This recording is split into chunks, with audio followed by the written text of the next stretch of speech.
저희 바는 철저하게 그걸 막았어요. 헌팅 뭐 이런 것도 절대 막았어요. 그런데 여자분도 막 싫어요, 막 아니에요 이렇게 했는데 나중에 둘이 엄청 막 신나서 막 손잡고 난리 난 거예요.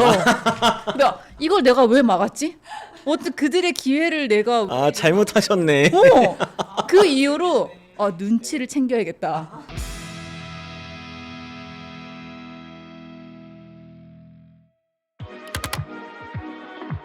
네, 안녕하세요. 와인으로 가득한 우리만의 아지트, 와지트의 호스트를 맡은 엄혜원입니다. 예, 안녕하십니까. 소믈리에 노태정입니다. 네, 바 아티스트 오현정입니다. 장생건강원의 서정현 바텐더입니다. 저번 시간에 이어서 오늘은 이제 국가대표 소믈리에 한 분, 국보급 바텐더 두 분 모시고 오늘 술에 대해서 이야기를 좀 해볼까 합니다. 바텐더님들은 모든 주종에 대해서 잘 알고 계실 것 같아요. 그럼 개인적으로 선호하시는 주종이 있으신가요? 바텐더들은 바 안에서 판매되는 모든 주종을 다 다룰 수밖에 없는 것 같아요. 그 안에 위스키도 있을 수 있고 칵테일을 만들기 위해서는 칵테일 재료들이 뭐 기주라고 불리는 럼, 진, 보드카, 데킬라, 위스키도 해야 되고 그뿐만 아니라 당연히 와인도 알아야 되고 음료로 만들 수 있는 모든 재료들을 다 알아야 되기 때문에 뭐 어떤 주종이 메인이다라고 하긴 어려울 것 같아요. 바텐더님은 어떤 거 제일 선호하세요? 저는 사실 가리는 주종이 따로 없어서 근데 이제 전통주로 하고 있으니까 예, 전통주를 정말 맛있게 칵테일을 만들고 있습니다. 그러니까 전통주가 누룩치가 특유의 쌀향 이런 거 있잖아요. 그거를 어떻게 하면 좀 가릴지 이런 걸 항상 좀 연출을 많이 하려고 노력을 합니다. 네, 예전에 소믈리에님께만 듣기로는 그 소믈리에가 와인만 공부하는 게 아니라 다양한 주종도 알고 계셔야 된다고 하셨잖아요. 와인 소믈리에 이렇게 다들 이해하시는 경우가 많은데 소믈리에라는 직업 자체가 와인에 국한된 직업이 아니라 모든 주류 그리고 음료를 취급하는 직업이고 뭐 전반적으로 음식과 심지어 이제 시가 서비스까지 담당해야 하기 때문에 전반적으로 다 열심히 공부하고 알고 있습니다. 네. 네, 그럼 바텐더님들은 와인에 대해서도 많이 아실까요? 저는 잠깐 말씀드렸지만 소믈리에로 시작했다가 강제 전향된 케이스여서 와인을 많이 좋아하기도 하고 그리고 지금 이제 브랜드 앰버서더를 하고 있는 샴페인이라든가 로제 와인도 열심히 공부를 하고 있죠. 근데 저희는 이제 와인 중에서도 주정 강화 와인 쪽에 좀 강합니다. 그래서 쉐리포트, 마데이라 같은 3대 주정 강화 와인들을 이용해서 칵테일을 정말 많이 만들기도 하고 있기 때문에 와인 쪽을 알긴 알죠. 하지만 우리 소믈리에님처럼 완전 전문적으로 알진 못하지만 그래도 기본적인 소양을 가지고 있습니다. 주정 강화 와인에 대해서 자세히 좀 설명해 주세요. 와인이 이제 이동을 하는 데 있어서 지금처럼 이제 냉장 시설이 잘 안 돼 있었죠. 그래서 설비가 갖춰져 있지 않기 때문에 알코올 도수를 인위적으로 올려서 그것으로 이제 와인의 보관 기간을 늘리는 그런 방법을 사용했던 거죠. 그것이 이제 주정 강화 와인의 시작이 되었는데 그 주정 강화 와인만의 독특한 그런 풍미들이 굉장히 또 사람들에게 많은 인기를 얻게 되어서 지금까지 이어져 내려오고 있고 아까 전에 서정현 바텐더님이 말씀하신 것처럼 쉐리, 포트, 마데이라 이런 3대 주정 강화 와인이라던가 프랑스의 VDN이라던가 이탈리아의 마르살라 이런 각 국가의 주정 강화 와인들이 아직도 전 세계적으로 인기를 얻고 있습니다. 오늘은 특별히 바텐더님들이 오신 만큼 직접 만들어주신 칵테일을 함께 이제 마시면서 진행해 볼까 하는데요. 설명 좀 부탁드릴게요. 네, 가장 좋아하는 리큐르를 이용해서 칵테일을 만들었고요. 대한민국을 대표하는 전통주인 이제 이강주를 사용해서 육회를 베이스로 칵테일을 만들었어요. 그래서 칵테일 안에 진짜 소 기름이 들어갑니다. 그래서 육향을 빡 끌어올릴 수 있고 그리고 마켓 콜라보레이션이라고 해서 저희가 가장 하고 있는 가장 기본 정신 중에 하나예요. 육회를 가공하고 그리고 레스토랑을 하는 곳과 콜라보레이션을 한 겁니다. 상상도 안 가요, 맛이. 빨리 드셔보셔야 돼요. 네, 빨리 드셔보세요. 지금 탄산이 너무 맛있어요. 너무 맛있어서 말하기가 싫어. 진짜 너무 맛있어요. 이 육회와 감태와 그 들기름 그리고 이 배칩 이들의 조화가 굉장히 잘 이루어지고 거기에 이강주와의 이 어우러짐이 정말 환상적인 것 같습니다. 근데 진짜 노태정 소믈리에님이 정말 그 직설적이시거든요. 맛 없으면 맛 없다고 표현하시는데 정말 맛있으셨나 봐요. 이 칵테일 저도 자주 먹긴 하는데 오늘 특별히 더 맛있는 것 같아요. 분위기도 그래서 그런 건지 네, 다 마시고 싶지만 두 번째 칵테일이 또 있네요. 두 번째 칵테일은 우리 또 오대사님이 같이 패널로 출연해 주셨기 때문에 페노리카 코리아의 교토 프리미엄 진 키노비라는 진을 사용을 했어요. 키노비 진은요, 교토에서 만들어지는 프리미엄 진이라고 하는데, 진에는 주니퍼베리라고 하는 기본 베이스가 들어가야 되는데, 그 주니퍼베리를 제외한 나머지 모든 재료들이 다 교토에서 만들어지는 재료를 이용을 해요. 그래서 이제 로컬에서 만들어지는 건데, 장인들이 직접 다 저희랑 콜라보를 해서 그들에게 재료를 받아서 6개의 카테고리로 나눠서 증류를 하고 얘를 이제 블렌딩해서 만들어진 진이에요. 이것도 진짜 맛있어요. 이제 다른 표현 못 하시겠죠? 안에 들어간 건 뭐예요? 참외 껍질을 버리지 않고 요즘 이제 서스테이너블하게 좀 지속 가능성 있게 피클로 만들어가지고 껍질도 먹는 건가요? 그렇게 드시면 너무 좋아요. 그래서 꼭 드시라고 준비를 해드렸습니다. 네네. 네. 이 참외향이 지금 너무 굉장히 시원하게 잘 올라오는 것 같아요. 예. 그리고 그 타임 향이랑도 은은하게 잘 어울리는 것 같고 굉장히 좀 부드럽고 은은하고 시원하고 이런 삼박자가 잘 갖추어져 있는 굉장히 밸런스가 좋은 칵테일인 것 같습니다. 예, 너무 맛있습니다. 요즘 약간 와인 평가받듯이 평가받고 있어갖고 좀 격이 다른 느낌이 느껴집니다. 본격적으로 술 이야기를 해보고자 하는데요. 우선 와인과 칵테일, 주류 업계에서는 이제 어떤 관계인지 라이벌인가요? 라이벌이라고 하기에는 좀 그건 좀 맞지는 않고요. 예. 한때 위스키가 좀 붐이 일었다가 주춤하면서 다시 와인이 붐이 일었다가 와인 관심을 갖고 와인 때문에 또 위스키에 눈을 뜨게 되고 또 위스키를 마시던 사람들이 또 와인에 눈을 돌리게 되고 칵테일이라던가 하이볼이라던가 이런 식으로 서로 다른 카테고리에 관심을 갖게 되지 않나. 그래서 결국에는 다 이어져 있고 상생하는 게 아닌가 그렇게 생각이 듭니다.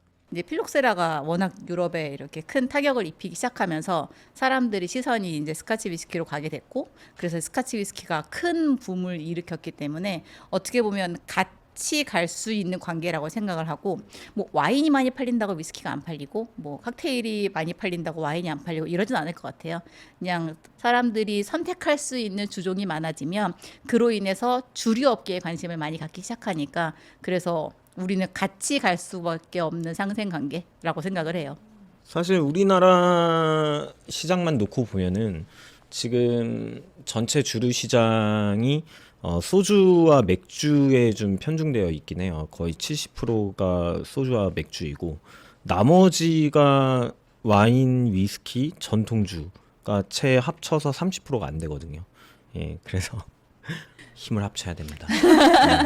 네, 코로나 이후에 이제 와인과 위스키 소비량이 이제 크게 늘어났다고 하는데 지금도 같은 추세인가요? 네, 저는 그렇게 너무 생각하고 있는 게 아까 딱 이 순차적으로 말씀해 주셨잖아요. 역사에 대해서 필록세라가 발생을 하게 되면서 위스키 시장이 살아나게 되고 금주법이라는 시기가 딱 오거든요. 그 금주법 시기 때 술 막 숨기고 하다 보니까 막 칵테일도 많이 발견되게 되고 코로나가 어떻게 보면 약간의 금주법과 비슷하다고 느끼기도 했거든요. 저희 바텐더 세계에서는. 왜냐하면 코로나가 제한을 걸다 보니까 위스키 바, 칵테일 바에서 먹을 수 있는 수요가 점차 줄어들고 하다 보니 바틀샵을 찾게 되는데 그러면서 위스키 시장이 정말 많이 부스트업 된 것도 사실이고요. 예전에는 위스키 시장이 조금은 어른들이 먹는 술 이랬는데 지금은 젊은 친구들이 위스키를 더 많이 찾아요. 네, 오히려 코로나가 좀 기폭제 역할을 했다? 네 그런 것도 맞는 것 같습니다. 제가 기사를 좀 찾아보니까 와인 부문 올드머니가 나면 위스키는 MZ세대가 이끈다고 하는데 왜 소비층이 갈렸을까요? 이게 조금 어려운 질문인데 저한테는 사실 네. 위스키 같은 게 하이볼 문화가 요즘에 굉장히 빅 트렌드 중에 하나잖아요. 그리고 저도수 칵테일들가 이제 알코올 음료 자체가 제로 베이스로 많이 향해 가고 있거든요. 그게 딱 큰 역할을 했다고 생각을 하는 게 위스키는 그런 하이볼이나 약간 물을 타 먹거나 변형들이 가능하다 보니까 그러니까 접근할 때 다양하게 접근을 할 수 있는 것 같아요. 그래서 나는 술을 못 마셔도 위스키 한 병을 가지고도 여러 사람들이 나눠 마실 수 있는 것도 있고, 사실 트렌드가 정말 많이 변형되면서 전반적인 시장 자체가 많이 변형되면서 저는 위스키 시장이 좀 많이 노출이 된 것 같습니다. 사실 저는 멘토링을 할 때 이제 발렌타인 멘토링을 많이 하는 경우가 있는데, 그때 제가 가장 많이 하는 말이 약간 농담 반 진담 반으로, 발렌타인 여러분 어떤 이미지를 가지고 계세요? 그럼 다들 아빠의 술 이라고 생각하시는데, 그 친구들이, 그러니까 아빠의 장에 있던 술을 훔쳐먹던 친구들이 다 컸어요. 지금 그들이 MZ가 된 거예요. 저희가 서대패에 이제 발렌타인이 하이볼로 들어간 적이 있었어요. 근데 생각해 보세요. 누가 페스티벌에서 발렌타인으로 하이볼을 먹겠어라고 생각하잖아요. 3일치 준비한 물량이 3시간 만에 다 나갔어요. 진짜? 발렌타인 하이볼 먹자 이러면서 다 간 거예요. 젊은 친구들이. 그러니까 저희도 놀랄 정도로 코로나가 정말 기폭제를 했다는 게, 사실 발렌타인이 거의 17년이 가장 많이 판매됐었던 그런 저희 제품인데, 지금은 17년 이하랑 논스카치가 정말 폭발적으로 막 200% 이상 성장을 하고 있어요.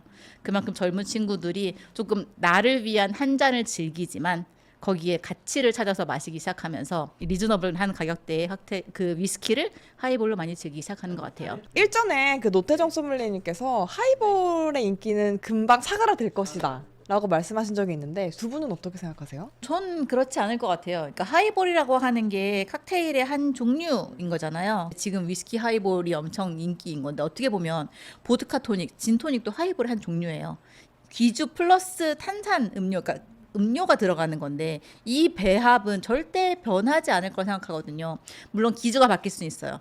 요즘 갑자기 이제 프랑스 쪽에서 꼬냑으로 소다나 아니면은 토닉으로 같이 해서 마시는 게 인기를 끌고 있다고 들었는데, 그런 식으로 베이스가 바뀔 수는 있지만 하이볼이라는 카테고리가 인기가 사라질 것이다?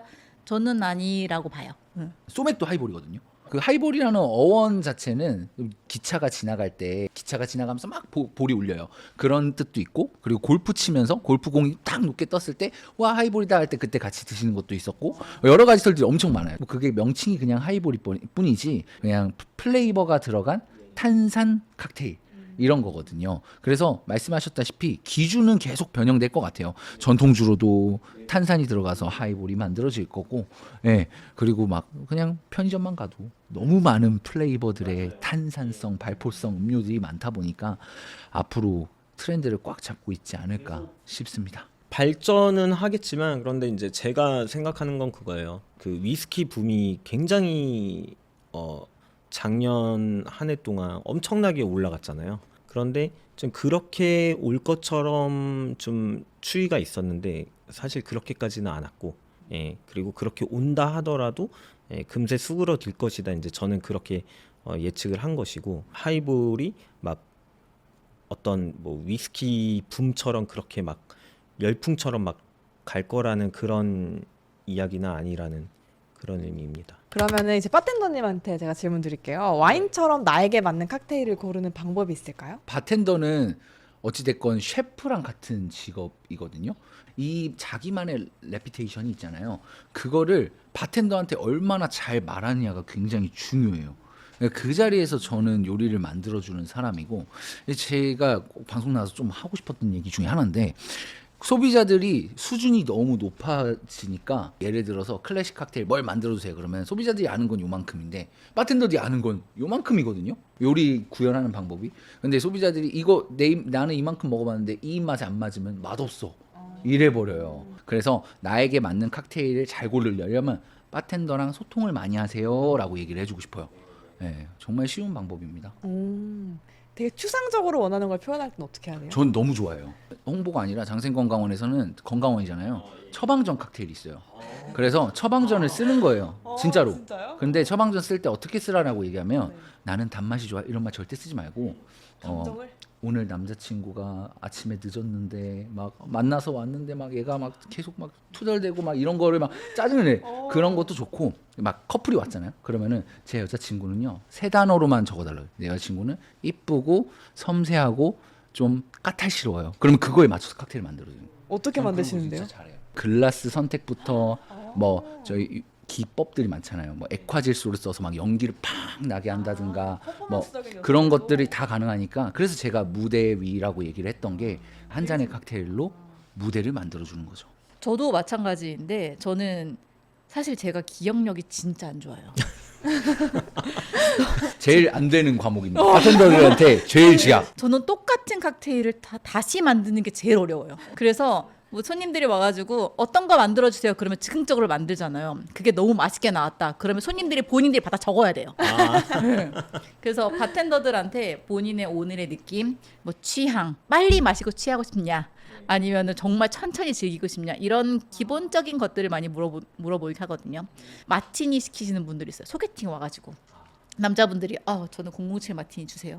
그러면 소개팅인데 한 잔 먹고서 이런 모습 안 될 것 같잖아요. 네. 그러면은 이제 조금 대화를 나누면서 변형시켜드리고, 바텐더들 걸어다니는 메뉴판이라고 불러요 저희가. 네. 그러니까 제발 바텐더들한테 물어보라고. 그러면 이제 칵테일을 직접 메뉴를 만드시는 입장에서 이제 가격을 선정할 때 좀 고려하시는 점들이 있으세요? 저는 가치가 되게 중요한 것 같아요. 왜 그러냐면 이 칵테일이 만들어지는데 주가 되는 베이스 술의 가격이 다 다르잖아요. 뭐 그런 걸 떠나서도 얼마나 이 한 잔을 만들기 위해서 공들였느냐.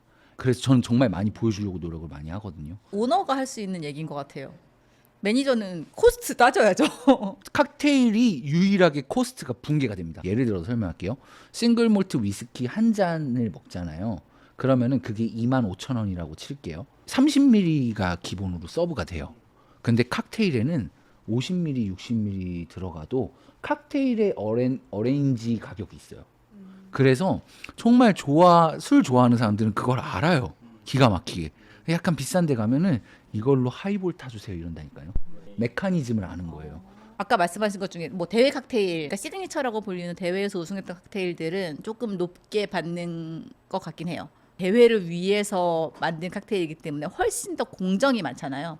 그러니까 노력이나 준비 과정이라든가 이런 것들이 많이 있기 때문에 조금 더 높은 가격으로 받는 것 같아요. 근데 코스트도 그만큼 올라가긴 하는데, 코스트에 비례해서 무조건 가격이 막 천차만별로 올라가는 게 아니라 내가 대회에서 우승했던 칵테일이기 때문에 훨씬 더 공정이 복잡해서 이 정도의 가격을 받는다 인 것 같아요. 그러면 또 궁금한 게 칵테일을 만드실 때 절대 피하는 조합도 있을까요? 저 이거 제가 커피바 K라는 곳에서 바텐딩을 오랫동안 배웠다고 했잖아요. K가 코쇼의 약자예요. 바텐더거든요. 일본 바텐더. 그분이 이제 제 스승님한테 했던 말 중에 손님이 뭘 원하든 다 해드려라. 절대로 노라고 하지 마라. 뭐 블루큐라서 언더락 달라 그러면 줘라. 대신에 진과 흑맥주를 섞어달라 그러면 말려라. 그거 딱 하나였어요. 그러니까 이게 농담인지 진담인지 모를 정도로 그렇게 말씀하셨거든요. 근데 제가 해봤어요 저희가. 근데 진짜 맛이 없어요. 그럼 반대로 황금 조합도 있어요? 머릿속에 이제 바텐더들이나 셰프들은 오래되면 얘랑 얘랑은 잘 어울려. 그러니까 얘랑 막 뮤추얼이 있는 얘도 어울릴 거야. 이런 그림을 그릴 수 있는데 저는 그런 게 없어서 푸드 페어링이라는 사이트를 많이 봐요. 예, 거기에 이제 매칭되는 재료들이 어느 정도 잘 어울리는지를 보여주는 그런 과학적인 게 있거든요. 거기에서 따와서 이제 만든 칵테일이 이제 처음 대회 우승 칵테일이기도 하고, 그리고 셰프님들이 만든 요리, 그 안에 들어가는 재료들을 칵테일로 만들면 거의 100% 성공하죠. 우리 소믈리에들은 이 완성된 와인을 가지고 정말 완성품으로 만들어 주시는 거잖아요. 최종 완성품으로. 칵테일은 그 칵테일이라는 과정, 칵테일이라는 단어 안에는 어피어런스, 그러니까 보여지는 거, 향 이런 것도 되게 중요하거든요. 그래서 그런 것들이 있어요. 요거트 같은 것들을 칵테일에 잘못 넣거나 하면은 분리 현상이 일어나서 막 거품 같은 것들이 엄청 지저분하게 돼 있거나, 계란 흰자를 많이 써요 칵테일에. 왜냐면은 포밍이라 그래서 부드러운 폼을 이렇게 위에 딱 위스키 사워에 깔려면 정말 멋있고 멋스럽고, 홈텐딩 하시는 분들이 그거를 쉐이킹을 잘 못하시니까 계란 흰자를 많이 넣습니다. 그러면 온도가 지나면 상상할 수 없는, 형용할 수 없는 향이 나요. 비린내가. 그런 것들을 꼭 피해 주시는 게 좋죠. 아까 흑맥주도 분리 현상이 아마 빡 일어날 거예요. 뭐 아니스가 들어간 거는 물만 닿으면 러쉬 현상이라 그래가지고 뿌얘지거든요. 예, 그런 계열들을 좀 피하면 좋을 것 같고, 집에 있는 재료로 만약에 황금 조합을 한다라고 했을 때 막걸리가 좀 남고, 예, 막걸리랑 유자청을 섞으면 웬만하면 실패 안 합니다. 비율은요? 바텐더들은 프리테이스팅이라 그래서 내가 마실 칵테일, 내가 만들 칵테일을 한번 중간에 먹어볼 수 있어요. 그래서 그걸 먹어보고 자기가 만약에 단맛을 원한다 그러면 아낌없이 그냥 유자청 더 넣으면 돼요. 네. 그럼 와인을 기주로 한 칵테일도 있나요? 굉장히 많죠. 굉장히 많아요. 종류별로 막 종류들이 많아요. 뭐 샴페인 하면 프렌치 75, 미모사, 벨리니 뭐 이런 것도 있고 화이트 와인 하면 뭐 키르 칵테일 뭐 이런 것들도 있고 레드 같은 경우는 뭐 뉴욕 사우라 그래서 버번으로 만든 버번 사우 위에다가 레드 와인을 플로팅해서 예쁘게 이렇게 색깔이 투톤으로 나눠지는 그런 칵테일들도 있습니다. 전 처음 들어보는데 어디서 마실 수 있어요? 이런 것들은 모던 클래식 칵테일, 인터내셔널 클래식 칵테일이라 그래서 전국 어느 바를 가든 일단 칵테일이라고 불려지는 칵테일이라는 그런 단어가 있는 곳이면은 대부분 만들어 주실 수 있어요. 하지만 와인은 그 소비 기한이 정해져 있잖아요. 그렇다 보니까 와인을 취급하는 업장이 좋겠죠. 와인을 취급하지 않은 곳에서 벨리니 만들러 달라 그러면은 조금 째려 보실 겁니다. 네. 그러면 또 궁금한 게 그 바에서 지켜야 될 에티켓 또 있나요? 저는 되게 싫어하는 게 저 예쁜 분에게 한 잔. 이런 걸 아직도 하시는 분이 있거든요. 바에는 정말 여러 부류의 사람들이 와요. 그리고 바는 다 친구예요. 바텐더라는 집에 집들이를 간 거예요. 집들이 가면 우리가 냉장고에서 야 이거 뭐 꺼내 먹게 막 이렇게 못 꺼내 먹잖아요. 근데 맛있는 거 해주잖아요. 그거랑 똑같아요. 이 친구가 누구를 만나러 온 친구인지도 모르고 그러면 그거는 진짜 조금 전 그거 산산이 무너진 적 있어요 한번. 저희 바는 철저하게 그걸 막았어요. 헌팅 뭐 이런 것도 절대 막았어요. 그런데 여자분도 막 싫어요, 막 아니에요 이렇게 했는데 나중에 둘이 엄청 막 신나서 막 손잡고 난리 난 거예요. 근데 이걸 내가 왜 막았지? 어쨌든 그들의 기회를 내가 잘못하셨네. 그 이후로 눈치를 챙겨야겠다. 센스가 좀 부족했다. 이래서 조금 열린 바텐더가 됐어요. 네. 그럼 와인바와 칵테일바의 차이점도 있나요? 좀 우리나라만 있는 독특한 문화인데 사람들이 이 와인을 그냥 단순한 술로서 치부를 하다 보니까 와인바라는 게 생기는 거거든요. 서양에서는 이제 와인바라는 게 없어요. 왜냐면 와인이라는 것은 그들의 정말 일상이고 그들의 문화이고 음식의 한 가지거든요. 서양 같은 경우에는 음식 자체가 건더기 문화라서 음식을 먹을 때 항상 와인이 있어요. 우리가 밥을 먹을 때 국물이 있듯이 와인을 그냥 술로서 인식을 하니까 그냥 와인바가 있는 거예요. 그냥 단순한 그냥 뭐 치즈 플레이트 요 정도만 그냥 놓고 그냥 와인만 술로서 파는 거죠. 뭐 예전에는 좀 성행했지만 지금은 잘 보이지 않는 형태고 말은 와인바라고는 하지만 지금은 거의 다 이제 다이닝의 형태로 그렇게 운영이 되고 있다고 볼 수 있습니다. 그럼 저희가 일전에 그 초고가 와인에 대해서 이야기를 해본 적이 있는데 초고가 칵테일, 초고가 위스키에 대해서도 이야기해 주실 수 있을까요? 위스키는 워낙 많죠. 이제 고숙성 위스키로 가면 갈수록 희소해지기도 하고 로얄 살루트 같은 경우에는 아트 에디션이라 그래가지고 유명한 작가랑 콜라보를 했는데 로얄 살루트가 21년 이상이니까 뭐 21세트만 만든다든가 뭐 억 단위는 아니지만 저희가 발렌타인 40년이 있는데 한국에서 처음 런칭을 했어요. 런칭 자체를. 근데 40년이 한국에 6병이 배정받았는데 런칭하고 1시간 만에 다 판매된. 와인은 시간이 지나면 생명이 끝난다고 할 수 있습니다. 그런데 위스키는 약간의 변화는 있겠죠. 좀 향이 좀 빠진다던가. 그런데 와인만큼 그렇게 확 변하거나 하진 않아요. 좀 그만큼 그 가치는 훨씬 더 와인보다 어떻게 보면 더 올라간다고 해야 될까요? 가격으로만 놓고 보면 와인보다 더 비싼 위스키들이 많다고 볼 수 있습니다. 네. 드셔보신 것 중에 제일 비싼 위스키가 뭐예요? 와인만큼은 그렇게 고가의 위스키는 못 먹어본 것 같아요. 손님들이 좋은 술 마셔봐야지 판매할 수 있지 이래서 사주신 2잔이 있었어요. 근데 그 중에 한 잔이 야마자키 35년이었고 그리고 한 잔이 리차드 헤네시였었어요. 근데 얘를 마시는 게 너무 아까워서 반만 마시고 반을 랩핑을 해가지고 다음 날 먹고 그랬었거든요. 근데 저는 아직도 그 향이 아직도 갖고 있어요. 한 갖고 잔. 있다. 설마. 얼마 정도 하는데요? 지금 가격으로 네. 엄청 지금이면 그 당시가 뭐 한 2010년에 한 잔에 66만 원이었거든요. 지금이면 한 180만 원 하겠다. 한 잔에요? 더 넘을 것 같아요. 넘을 것 같아. 예. 저는 저거의 답변을 좀 하기가 좀 애매한 게 사실 그 위스키가 정말 비싸지고 그러면은 마스터 블렌더가 이제 죽거나 증류소가 이제 많이 없어지거나 그런 옛날 위스키들 이런 게 있거든요. 그런 거 막 한 잔에 막 200만 원 막 넘게 해요. 글라스에. 그래서 저는 그런 것들을 좀 먹어봐서 뭐가 이렇게 막 뭐가 우선이다라고 말을 못 할 것 같아요. 그리고 증류소 투어 같은데 한번 가보면 프라이빗 캐스크 같은 거 조금씩 따라주거든요. 그럼 그런 것들은 가치가 또, 엄청나죠. 맞아요. 네, 그럼 오늘을 좀 마무리하면서 좀 추천을 해주면 어떨까요, 서로? 미팅을 할 때부터 계속 느꼈던 게 너무 뭔가 그러니까 단아하면서도 밝은 이미지가 있으셔가지고 이 방송 나가도 돼요? 제가 얘기해도 그래서 옆자리 앉지 말아주세요. 저를 오디오로 만들지 말아주세요. 그래서 얘기했었는데 제가 진짜 좋아하는 칵테일이면서 가장 잘 만드는 게 퀸 엘리자베스라는 칵테일이 있어요. 이게 영국에서 이제 퀸 엘리자베스 호를 이제 출항하면서 나온 칵테일이긴 한데 단아하고 퓨어한 이 이미지에 뭔가 단단한 약간 청량함이 있는 그 느낌이 있어서 퀸 엘리자베스를 추천해드리고 싶어요. 그리고 저기는 안 떠올라. 아까 소믈리에님께서 클래식 칵테일 몇 가지를 말씀해 주셨잖아요. 사워 종류의 칵테일을 굉장히 좋아하시는데 라스트 월드라는 칵테일이 있어요. 근데 그 라스트 월드가 지금 조금 만들기 힘든 칵테일이거든요. 왜냐면은 리큐르가 하나가 써야 되는 샤르트레즈라는 리큐르가 써야 샤르트레즈. 되는데 아시죠? 예. 근데 샤르트레즈가 단종이 되면서 이제 찾기가 어려워지는 칵테일 중에 하나인데 뭔가 이 이미지가 굉장히 재치 있으시고 이미지는 엄청 젠틀하신데 말하는 게 너무 재밌으시고 위트가 있으시잖아요.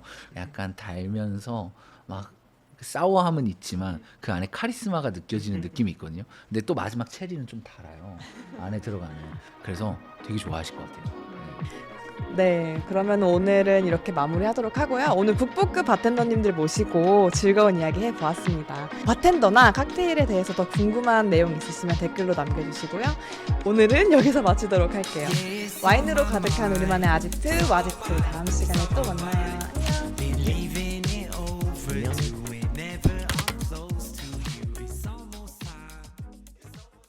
그러면 네 지금 우리 호스트님이 느끼는 감정을 네. 좀 원하는 칵테일을 한번 지금 바텐더님께 한번 주문을 한번 해보시겠어요? 제가 요즘에 이제 좀 다이어트를 하고 있거든요. 그래서 굉장히 지금 배고프고 당 떨어지고 하지만 좀 이제 당이 들어가면 살이 찔 것 같으니까 또 당은 못 먹겠어요. 네. 너무 쉽죠. 이런 거는 너무 1차원적인 겁니다. 이거 추상적이지가 않잖아요. 그냥 제로 슈가 쓰면 되고 사실 뭐 생기발랄하게 해주게끔 상큼한 거 귤이나 레몬, 유자 이런 거 써가지고 탄산감 있는 빵 상큼 발랄한 그런 느낌 타주면 그냥 좋아하는데 약간 추상적인 거일 줄 알았어요 저는. 그래요? 좀 오늘, 어려운 거 한번 생각해볼까요? 남자친구가 막 짜증나게 했는데 약간 이런 거 그럼 제가 액화지수로 남자친구한테 막 이렇게 뿌려주는